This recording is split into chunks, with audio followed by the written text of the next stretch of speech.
শহরে কিংবা গ্রামে জনদুর্ভোগের নানা চিত্র বৃত্তাকারে আমাদের নাগরিক জীবনের যন্ত্রণাদায়ক পরিস্থিতি সৃষ্টি করছে। এসব জনদুর্ভোগের বাস্তব চিত্র তুলে ধরবে বৃত্ত, আর সাথে থাকছি আমি বিধিমা।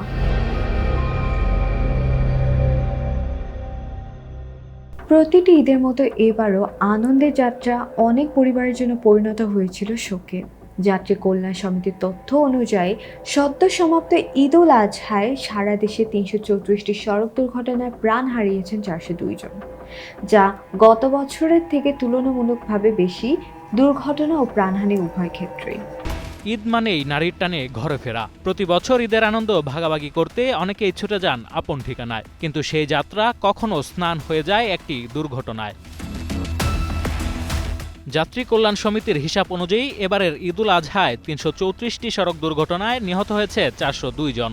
গত বছরের তুলনায় দুর্ঘটনা বেড়েছে প্রায় ৩.৯৫% এবং নিহতের সংখ্যা বেড়েছে ৩.৪%-এরও বেশি।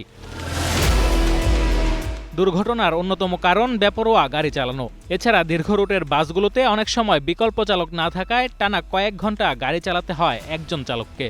একটা গাড়ির বিপরীতে কিন্তু অতিরিক্ত চালক নেই, ফলে আমরা বাধ্য হয়েও কিন্তু একজন চালককে ডাবল ট্রিপ, ট্রিপল ট্রিপ তাকে ঈদের সময় ব্যবহার করতে হয়। এমন প্রেক্ষাপটে আসলে আমাদের চালকের ঘাটতি নিরসন করা, গণপরিবহনের ঘাটতি নিরসন করা এবং ঈদের সময়ে যে কর্মব্যস্ততা, এটা বছরব্যাপী ভাগ করে দেওয়া। যদিও সংশ্লিষ্টরা বলছেন আগের তুলনায় মহাসড়কে আইনশৃঙ্খলা বাহিনী ও পরিবহন কর্তৃপক্ষের নজরদারি বেড়েছে, তবুও কাঙ্ক্ষিত ফল মিলছে না। এই ক্যামেরা প্রয়োগের পর রাজধানীর কিছু কিছু অঞ্চলের চেহারা কিন্তু পরিবর্তন হয়েছে। ঠিক অনুরূপভাবে মহাসড়কের মনিটরিং ব্যবস্থা যদি প্রযুক্তি দ্বারা করা হতো, তাহলে কিন্তু মানুষের দুর্ভোগটা যেমনটি কমানো সম্ভব হতো, দুর্ঘটনা নিয়ন্ত্রণে নিয়ে আসা সম্ভব হতো। নিরাপদ সড়ক নিশ্চিত করতে শুধু আইন প্রয়োগ নয়, চালক, মালিক এবং যাত্রী সবার সচেতনতা জরুরি বলে মনে করেন সংশ্লিষ্টরা। ঈদ উল আজহার আমেজ শেষে ঘোষিত হয়েছে নতুন অর্থ বছরের বাজেট।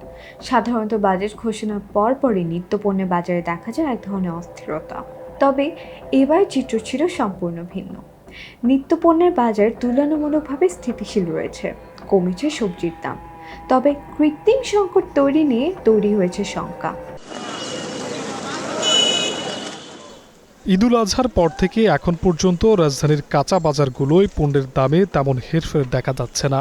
2026-27 অর্থ বছরের বাজেট ঘোষণার পরদিনও স্বাভাবিক রয়েছে বাজার পরিস্থিতি।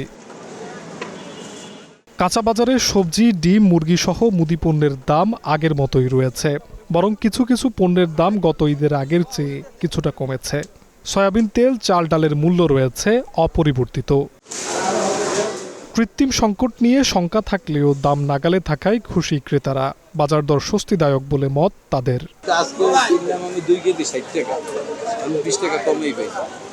মোটামুটি আমরা তো কিনে বেশি দামে কিনে অভ্যস্ত, একটু কম হলে তো বিক্রেতারা বলছেন সরবরাহ বেশি থাকায় আগের তুলনায় কিছুটা কমেছে সবজির দাম।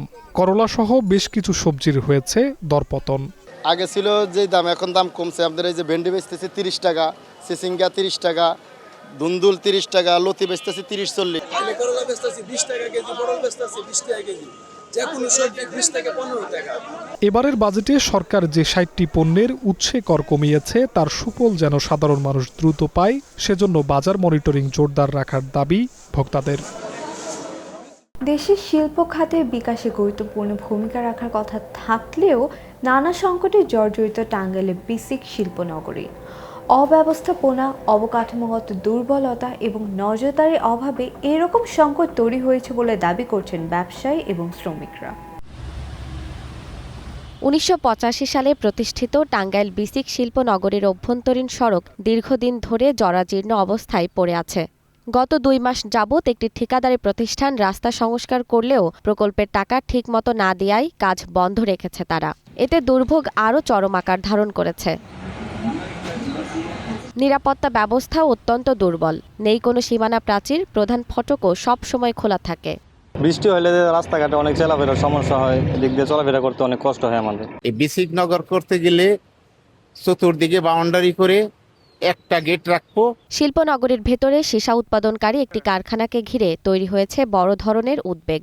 স্থানীয়দের অভিযোগ, প্রায় 4 কিলোমিটার এলাকা জুড়ে এর প্রভাবে পরিবেশের ভারসাম্য নষ্ট হচ্ছে। মানে চতুর্পাশ দিয়ে মানুষজন যাইতেছে ওখান কত হিরিংসি আছে, কত সুচাচাটা আছে। কাজ শুরু হয়েছে তো এরা 1 মাসের বেশি হয়েছে, 1 মাস ধরে এইভাবে আছে, 1 মাসের বেশি হয়েছে। বিসিকের হইলো বাউন্ডারি নাই, মানে সিকিউরিটি ব্যবস্থা হইলো কম। বিসিকের নিজস্ব রাস্তায় ওজন মাপার যন্ত্র বসিয়ে একটি প্রতিষ্ঠানের বিরুদ্ধে বিপুল অর্থ আদায়ের অভিযোগও রয়েছে। আমরা বিসিক শিল্প মালিক সমিতির পক্ষ থেকে এখানে এই বাজারটাকে মানে বিভিন্নভাবে সরিয়ে দেওয়ার জন্য আমরা চেষ্টা করেছি। যাবতীয় সমস্যা সমাধানে ব্যবস্থা নেওয়ার আশ্বাস দিলেন বিসিকের সহকারী মহাব্যবস্থাপক। এসব বিষয়ে আমাদের কাছে যারা মালিকরা যদি সহযোগিতার জন্য আসে এবং আমরা সরকারের পক্ষ থেকে যেটুকু অনুদান পাই সেটুকু আমরা সর্বাত্মক চেষ্টা করি এদেরকে সহযোগিতা দেওয়ার জন্য। কিছু কিছু প্লটে ঝুলছে নাম সর্বস্ব কারখানার সাইনবোর্ড, বাস্তবে কোনো কার্যক্রম নেই। শিল্পনগরের ভেতরে দিব্যি বসানো হয়েছে একটি কাঁচা বাজার, এ নিয়েও মাথা ব্যথা নেই কর্তৃপক্ষের। নারায়ণগঞ্জের রূপগঞ্জে নির্বাচন অফিসে ভোটার তালিকা সংশোধনে এসে হয়রানির শিকার হচ্ছেন ভোটাররা। ঘন্টার পর ঘন্টা বসে থেকেও মিলছে না সেবা। অভিযোগ রয়েছে সময় মতো অফিসে আসছেন না কর্মকর্তারা। রূপগঞ্জ উপজেলায় মোট ভোটার 4,10,946 জন। এর মধ্যে পুরুষ 2,09,235, নারী 2,01,708 এবং তৃতীয় লিঙ্গের ভোটার 3 জন। এসব ভোটারদের অনেকেই ভোটার লিস্টে নিজের নাম, পিতার নাম, মাতার নাম, ঠিকানা সহ নানা ধরনের ভুল সংশোধন করতে উপজেলা নির্বাচন অফিসে এসে হয়রানির শিকার হচ্ছেন। কার্ডের নাম ভুল হয়েছে, মানে এটা সংশোধন করে নির্বাচন বিষয় আসছি, এখন তেনে খালি আঙ্গ ঘুরায় ঘুরায় ফাঁকায় ওই জায়গায় যেতাম ওই জায়গায় যেতাম। নির্দিষ্ট সময় বা কতদিন পরে হতে পারে বা কবে ফোন দিতে পারে বলছে, এটার কোনো নিশ্চয়তা নাই। আপনার 1 মাসও লাগতে পারে বা বেশিও লাগতে পারে। আমার সরকারের কাছে চাওয়া হলে আপনার এই আমার মতন যাতে এরকম যাতে কেউ হয়রানি না হয়। অভিযোগ আছে বেশিরভাগ সময়ই নির্বাচন অফিসে থাকে না পর্যাপ্ত লোকবল, এমনকি সেবা প্রার্থীদের সঙ্গে করা হয় দুর্ব্যবহার। আঙ্গ খালি ঘুরায় হয়রানি করে এক দ্বারা। তবে অভিযোগই অস্বীকার করেছেন সহকারী নির্বাচন অফিসার। আমার কাজের যে ক্যাটাগরি সেটা যদি আমার কাছে আসে সেটা আমি করে দিব, যদি সব কাগজপত্র ঠিক থাকে। উপজেলা নির্বাচন অফিসার বলছেন ভোটারদের সর্বোচ্চ সেবা দেওয়ার চেষ্টা করা হয়। নতুন ভোটার আসে, আমরা একটা সিরিয়াল ফেলি, তারপরে যদি কেউ এসে বলে যে আমার একটু প্রবলেম, আমি সাথে সাথে তাকে করে দিই। অভিযোগ আমলে নিয়ে তদন্ত করে ব্যবস্থা নেওয়ার আশ্বাস দিলেন উপজেলা নির্বাহী অফিসার। ভুল সংশোধনের জন্য জেলাতে পাঠাতে হয়, এটি আসলে নিয়মটাই এভাবেই করা আছে যে জেলার যিনি নির্বাচন অফিসার রয়েছেন ইনি এটি মূলত অ্যাপ্রুভাল অথরিটি হিসেবে এটি কাজ করেন। মন্ত্রণালয়কে চিঠি লিখবে এই বিষয়ে যে উপজেলা লেভেলে এগুলো সংশোধন করা যায় কিনা। হয়রানি কমাতে নির্বাচন অফিসে তদারকি বাড়ানোর দাবি করেছেন ভুক্তভোগীরা। কাগজে কলমে শিক্ষার্থী 60 জন, সরকারি উপবৃত্তিও তুলছে সবাই। আর তাদের পড়ালেখার কাজে নিয়োজিত আছেন 6 জন শিক্ষক। তবে বাস্তবে বিদ্যালয়ের শ্রেণীকক্ষ একেবারেই শূন্য। জামালপুরের মাদারগঞ্জের পূর্ব ফাজিলপুর সরকারি প্রাথমিক বিদ্যালয়ের এমন অনিয়মের চিত্রই দেখাবো আপনাদেরকে। জামালপুরের মাদারগঞ্জ উপজেলার পূর্ব ফাজিলপুর সরকারি প্রাথমিক বিদ্যালয় সরকারি নিয়ম মেনে প্রতি মাসে 60 জন শিক্ষার্থীর নামে নিয়মিত তুলে নেওয়া হচ্ছে উপবৃত্তির টাকা। এমনকি কাগজে কলমে শতভাগ উপস্থিতি দেখিয়ে শিক্ষকরাও মাস শেষে সরকারি বেতন ভাতা তুলছেন নিয়মিত।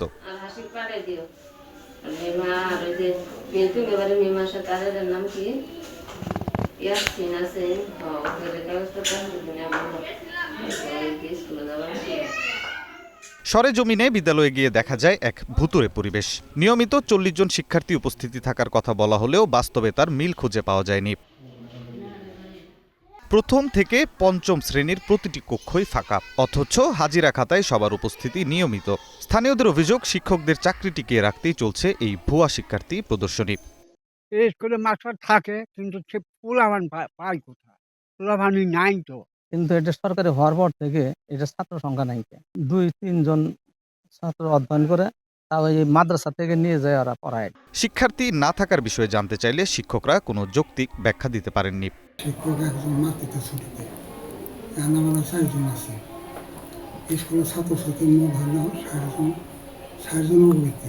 শিক্ষকের উপস্থিতির সমপরিমাণ শিক্ষার্থীর উপস্থিতি, ওখানে গরু ছাগলও চড়ে, এই অবস্থাটা চলতে পারে না। বিষয়টি তদন্ত করে দ্রুত ব্যবস্থা নেওয়ার আশ্বাস দিয়েছে উপজেলা প্রাথমিক শিক্ষা বিভাগ।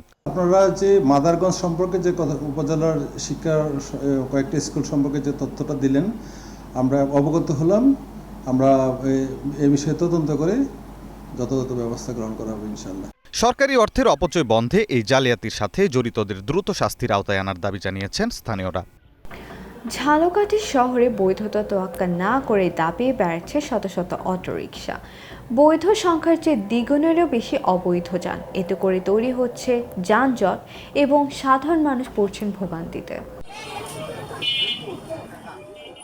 ব্যস্ততম সড়কগুলোতে দিনভর দেখা যায় এমন দৃশ্য। লাইসেন্স বা প্রশিক্ষণ ছাড়াই চলছে অসংখ্য অটোরিকশা। এসব অবৈধ ও মেয়াদোত্তীর্ণ যানবাহনের জন্য যানজট এখন নিত্যদিনের সঙ্গী।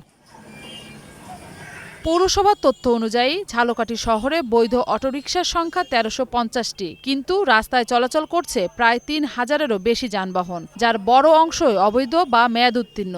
এর বেশিরভাগ চালকের নেই কোনো বৈধ ড্রাইভিং লাইসেন্স কিংবা প্রশিক্ষণ। শহরের কালীবাড়ি সড়ক, সাধনার মোড়, ফায়ার সার্ভিস মোড়, সদর ও ঝালকাঠি চৌমাথা সড়ক সহ বিভিন্ন জায়গায় যানজট লেগেই থাকে। ফলে নিয়ন্ত্রণহীনভাবে রাস্তায় নামা এসব যান প্রতিদিন বাড়িয়ে তুলছে দুর্ঘটনার ঝুঁকি। স্থানীয়দের অভিযোগ, শহরের রাস্তায় অবৈধ অটোরিকশা চলাচল নিয়ন্ত্রণে কর্তৃপক্ষের তেমন কোনো নজরদারি নেই। অটো এবং অন্যান্য যে রাস্তা দিয়ে বড় গাড়ি এবং কার চলার কথা, সেখানে যদি অটো চলে স্বাভাবিকভাবে গতি কমে যায়।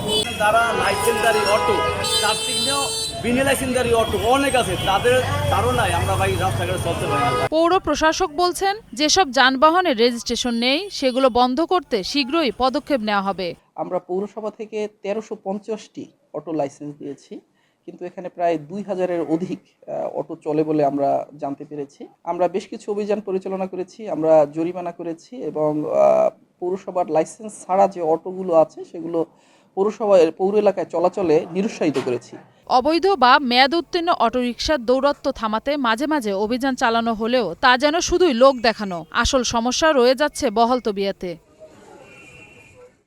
এবার যাচ্ছে একটা ছোট্ট বিজ্ঞাপন বিরতিতে। ফিরে এসে জানাবো দালাল চক্রের দাপটে কিভাবে বিপাকে পড়েছে রাজশাহী মেডিকেল কলেজ।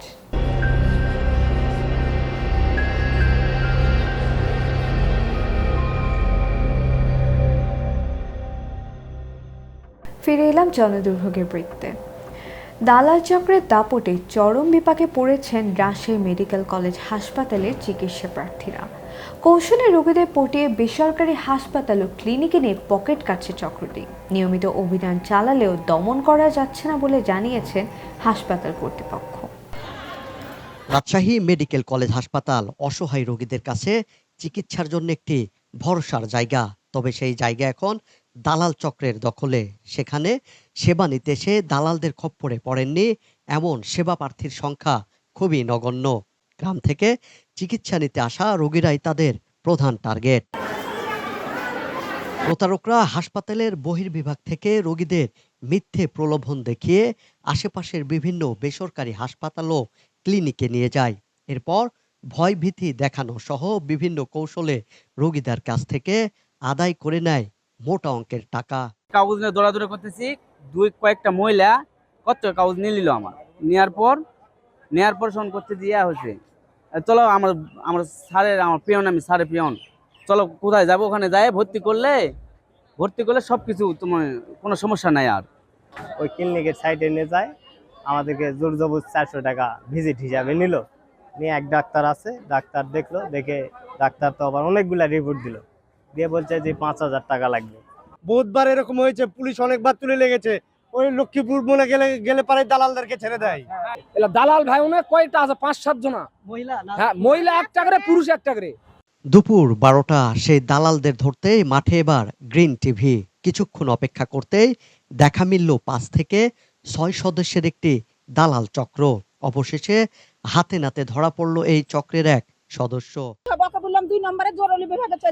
প্রতিনিয়ত অভিযান চালানো হলেও দালালদের দমন করা যাচ্ছে না, দাবি হাসপাতাল কর্তৃপক্ষের। আমাদের পুলিশ প্রশাসন আনসারের সহায়তায় প্রায় প্রত্যেক দিনই আমরা এই দালালদের সদস্যদেরকে গ্রেপ্তার করে এবং তাদেরকে আমরা থানায় সোপর্দ করছি। অভিযোগ পেলে দালালদের বিরুদ্ধে ব্যবস্থা নেওয়ার আশ্বাস পুলিশের। কেউ যদি এরকম ভুক্তভোগী হয়, কেউ যদি দালালদের দ্বারা প্রতারিত হয়, আমাদের কাছে আসলে আমরা তাদের বিরুদ্ধে প্রচলিত আইনে মামলা রুজু করব এবং তাদেরকে আইনের আওতায় নিয়ে আসবো। দালালদের যেন এক অভয়ারণ্য রাজশাহী মেডিকেল কলেজ হাসপাতালের এই বহির্বিভাগ। প্রতিনিয়ত দেশের বিভিন্ন প্রান্ত থেকে যেসব রোগীরা ছুটে আসছেন, দালালদের খপ্পরে পড়ে নিঃস্ব হচ্ছেন। হাসপাতাল দ্রুত দালাল মুক্ত করবে সংশ্লিষ্ট কর্তৃপক্ষ, এমনটাই প্রত্যাশা ভুক্তভোগী রোগীদের। সংস্কারের অভাবে বেহাল নরসিংদীর রায়পুরা উপজেলার প্রায় 1400 কিলোমিটার আঞ্চলিক সড়ক। খানাখন্দে ভরা এই সড়কটি সামনে বৃষ্টিতে হয়ে পড়ে চলাচলে অনুপযোগী। প্রতিনিয়ত ঘটছে দুর্ঘটনা। অভিযোগ স্বীকার করে খুব দ্রুত এই সড়কটি সংস্কার করা হবে বলে জানিয়েছেন উপজেলা প্রকৌশলী। 24টি ইউনিয়ন ও একটি পৌরসভা নিয়ে গঠিত নরসিংদী রায়পুর উপজেলা, যেখানে রয়েছে প্রায় 1400 কিলোমিটার আঞ্চলিক সড়ক, যার বেশিরভাগই এখন চলাচলের অযোগ্য। সরেজমিন দেখা গেছে কার্পেটিং ও পিচ উঠে গিয়ে তৈরি হয়েছে ছোট বড় অসংখ্য গর্ত। শুষ্ক মৌসুমে এসব রাস্তায় রাজত্ব করে ধুলাবালি, আর বর্ষায় পরিণত হয় মরণ ফাঁদে। এতে যানবাহন তো দূরের কথা, পায়ে হেঁটে চলাই দায় হয়ে পড়ে। এই রাস্তার কারণে আমাদের জনগণ এবং বিভিন্ন সাইকেল রিক্সা এবং অটো রিক্সা যারা গাড়ি চালাতেছেন, প্রতিনিয়ত গাড়ি অ্যাক্সিডেন্ট হচ্ছে এবং প্রতিনিয়ত গাড়ি কিন্তু মেকারের পাশে যাচ্ছে। রোগী যাতায়াত করতে পারে না, যারা সুস্থ আছে তারাও অসুস্থ হয়ে যায় রাস্তা দিয়ে চলাচল করলে। খানাখন্দে ভরা এসব রাস্তায় প্রতিনিয়ত ঘটছে দুর্ঘটনা, বিকল হচ্ছে যানবাহন। বিশেষ করে রোগী পরিবহন ও কৃষি পণ্য বাজারজাত করতে গিয়ে চরম ভোগান্তি পোহাতে হচ্ছে। আসলে খুব কষ্ট হয়, এই রাস্তাটা খুব প্রচুর ভাঙা। তো আমরা যে ভ্যান গাড়ি চালাই, ভ্যান গাড়ি যে পার্টস আছে না, এটা প্রতিদিন আমাদের মনে করেন ড্যামেজ লাগে। খুব বেশি খারাপ রাস্তা সংস্কারে প্রকল্প নেয়ার কথা জানালেন উপজেলা প্রকৌশলী। তো আমরা এগুলো আইডেন্টিফাই করে প্রকল্প অনুমোদনের জন্য পাঠিয়েছি। প্রকল্প অনুমোদন হলে আমরা আশা করি রাস্তাগুলো ঠিকঠাক করে ফেলতে পারব। স্থানীয় সংসদ সদস্য ইঞ্জিনিয়ার আশরাফ উদ্দিন বকুল বললেন, রাস্তা মেরামতের জন্য যার যার এলাকায় কমিটি করে দেওয়া হয়েছে। ইউনিয়নে যারা মেম্বার ইলেকশন করবে, ইউনিয়ন ইলেকশন করবে, চেয়ারম্যান ইলেকশন করবে, তাদের সমন্বয়ে আমরা টিম করতেছি এখন প্রতি ইউনিয়নের ভিতরে, যে যারা ইলেকশন করতে চায় তারা যদি গিয়ে এগুলোই সমাধান করে। ফাইন্যান্সিয়াল সাপোর্ট আমরা দেব। খানাখন্দ আর কাদামাটিতে ভরা এসব সড়ক দ্রুত চলাচলের উপযোগী করার দাবি জানিয়েছেন রায়পুরবাসী। টাঙ্গাইলে মির্জাপুরে একটি ঝুঁকিপূর্ণ সেতু দিয়ে প্রতিদিন জীবনের ঝুঁকি নিয়ে চলাচল করছে শত শত মানুষ ও যানবাহন। ওপরের অংশে সংস্কারের ছোঁয়া থাকলেও নিচের অবস্থা ভয়াবহ। এরকম অবস্থায় বড় রকমের কোনো দুর্ঘটনা ঘটতে পারে বলে আতঙ্কে পড়ে আছেন এলাকাবাসী। ওপরে ফিটফাট, ভেতরে সদরঘাট, প্রপাতটির বাস্তব চিত্র যেন টাঙ্গাইলের মির্জাপুর উপজেলার আনাইতারা ইউনিয়নের চামারি ফতেপুর গ্রামের এই সেতুটি। দীর্ঘদিনের পুরনো এই সেতুর উপরিভাগে সিমেন্টের প্রলেপ দিয়ে ফাটল ঢেকে রাখা হলেও নিচের অবস্থা অত্যন্ত ঝুঁকিপূর্ণ। বিভিন্ন জায়গায় আস্তরণ খসে পড়ে রড বেরিয়ে এসেছে। মাঝখানে দেখা দিয়েছে বড় ধরনের ফাটল। প্রতিনিয়ত জীবনের ঝুঁকি নিয়েই চলাচল করছেন স্থানীয়রা। ব্রিজটাতে যখন আমরা যাই তখন ব্রিজটা কাঁপে, বয়ে বয়ে আমরা যাই। এই ব্রিজটি ব্যবহার করতেছে আমরা আমাদের আসলে প্রাণনাশের একটা হুমকির মধ্য দিয়ে যে কোনো সময় একটা অপ্রীতিকর ঘটনা ঘটতে পারে। বিকল্প কোনো রাস্তা না থাকায় প্রতিদিন এই সেতু দিয়ে জেলা ও উপজেলা সদরের শত শত যানবাহন চলাচল করছে। 5টা প্রতিষ্ঠান আছে, শিক্ষা প্রতিষ্ঠান, অনেক বড় একটা বাজার আছে। এই ব্রিজটা যদি ভেঙে যায় আমরা একদম যোগাযোগ, মির্জাপুর থেকে যোগাযোগ বিচ্ছিন্ন হয়ে যাবে। এই ব্রিজ দিয়ে যখন আমরা যাত্রী নিয়ে পারাপার হয়ে যাই তখন আমরা খুব আতঙ্কে থাকি। তবে দ্রুত ব্রিজটি নির্মাণের আশ্বাস দিলেন এলজিইডির উপজেলা প্রকৌশলী। আমরা অলরেডি ব্রিজটি ভিজিট করেছি এবং মাননীয় এমপি মহোদয় আমাদেরকে নির্দেশনা দিয়েছেন যে মির্জাপুর উপজেলার এরকম যে কয়টি ব্রিজ আছে সেগুলোর জন্য ইমার্জেন্সিভাবে মেরামত করা হয়। মেরামতের জন্য যে বাজেট থাকবে সেই বাজেট থেকে আগামী অর্থ বছরে আমরা ব্রিজটি মেরামত করে দিতে পারব। বড় কোনো দুর্ঘটনা ঘটার আগেই অতি দ্রুত সেতুটি সংস্কারের দাবি জানিয়েছেন এলাকাবাসী। দীর্ঘদিন সংস্কারের অভাবে বেহাল টাঙ্গাইলের ঘাটাইল পৌরসভার অধিকাংশ সড়ক। খানাখন্দ, জলাবদ্ধতা ও ভাঙ্গাচোরা রাস্তা দিয়ে চলাচল করতে করতে দুর্ভোগে পড়ছেন হাজারো মানুষ। এই নিয়ে ক্যামেরায় কথা বলতে রাজি হননি সেখানকার পৌর প্রশাসক। ঘাটাইল পৌরসভার বিভিন্ন সড়কের চিত্র এখন এমনই। কোথাও পিচ উঠে গেছে, কোথাও সৃষ্টি হয়েছে ছোট বড় গর্ত। নিষ্কাশন ব্যবস্থা না থাকায় সামান্য বৃষ্টিতেই সড়কে জমে যায় পানি। অনেক স্থানে ড্রেনের নোংরা পানি উপচে বিষিয়ে তুলেছে জনজীবন। একটু বৃষ্টি হয় তাই পানি বাইজা পড়ে। এই যে এখানে পানি বাইজা রয়েছে তাও প্রায় 1 মাস ধরে। এখানে হাইটা চলার মতো যাওয়া যায় না। বেহাল সড়কে সবচেয়ে বেশি ভোগান্তিতে পড়তে হচ্ছে শিক্ষার্থী, রোগী ও বয়স্ক মানুষকে। ভাঙাচোরা সড়কে চলতে গিয়ে প্রায়ই ঘটছে দুর্ঘটনা, বিকল হচ্ছে যানবাহন। আমাদের এই রাস্তা যাওয়া তো সমস্যা দিচ্ছে, যেরকম ভাঙা রাস্তা, পানি গাড়ি করে নিয়ে রিক্সে জায়গা, রাস্তাটা ঠিক করা প্রয়োজন। সরকারের চাওয়া একটা যে এই রাস্তার কাজ নিয়ে দ্রুত করে দেয়। এ নিয়ে ক্যামেরার সামনে কথা বলতে রাজি হননি পৌর প্রশাসক মাহমাদুল হাসান। তবে এটি সংবাদ হওয়ার মতো কোনো বিষয় নয় বলে মন্তব্য করেন তিনি। স্থানীয়দের অভিযোগ, 1998 সালে পৌরসভা প্রতিষ্ঠার পর সড়ক উন্নয়নে দৃশ্যমান কোনো উদ্যোগ নেওয়া হয়নি। রাজবাড়ী সদর হাসপাতালে চিকিৎসক সংকটে কাঙ্ক্ষিত সেবা থেকে বঞ্চিত হচ্ছেন রোগীরা। 100 শয্যার এই হাসপাতালে প্রতিদিন 2000-এরও বেশি রোগীর চাপ সামলাতে হিমশিম খাচ্ছেন কর্তৃপক্ষ। 5 উপজেলার 10 লক্ষাধিক মানুষের চিকিৎসার প্রধান ভরসাস্থল রাজবাড়ী সদর হাসপাতাল। তবে চিকিৎসক সংকট আর জনবলের অভাবে দিন দিন বাড়ছে রোগীদের দুর্ভোগ। মেডিসিন বিভাগে নেই কোনো বিশেষজ্ঞ চিকিৎসক বা মেডিকেল অফিসার। এছাড়া সার্জারি, চক্ষু, গাইনি, শিশু, নাক, কান, গলা, চর্ম ও যৌন, রেডিওলজি এবং প্যাথোলজি বিভাগেও নেই নির্ধারিত বিশেষজ্ঞ চিকিৎসক।